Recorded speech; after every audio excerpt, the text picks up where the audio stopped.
Les membres du gouvernement Carney en avaient contre le Bloc québécois ce matin, seul parti à ne pas avoir plié l'échine lors du vote sur le budget hier soir. C'est que le NPD et les conservateurs ont enregistré chacun 2 abstentions.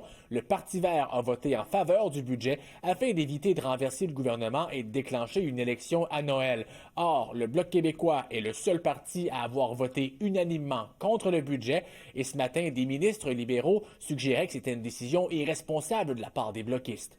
Il y a une responsabilité pour tous les députés, y compris le Bloc. Alors, dans le budget, c'est le plus grand investissement dans la culture francophone, québécoise et canadienne. Et le Bloc, il compte ça. Je pense que les gens en ont assez de ces jeux-là politiques.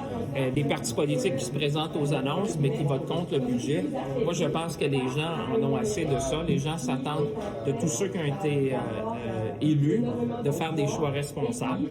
Le chef bloquiste Yves-François Blanchet a réagi en disant que les libéraux portaient peut-être attention aux sondages, car il y a cette idée que dans une quête de majorité, l'endroit où ce serait le plus difficile pour les libéraux d'aller chercher des gains ou encore de conserver ceux faits lors du dernier scrutin, c'est au Québec. Mais surtout, selon Yves-François Blanchet, ça relève du fait que le Bloc a refusé de jouer le jeu des abstentions et est resté fidèle à ses demandes. Les seuls qui ont dit, nous autres, on ne jouera pas à ça.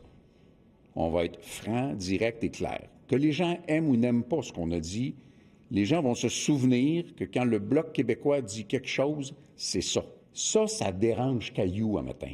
Caillou, il dit « T'as pas voulu jouer avec moi. » Il est fâché, Caillou. Par ailleurs, le Bloc québécois dit avoir espoir d'amender le budget dans différents comités parlementaires dont ils ont la balance du pouvoir dans plusieurs cas. Olivier Ferron-Boissé, TVA Nouvelle-Ottawa.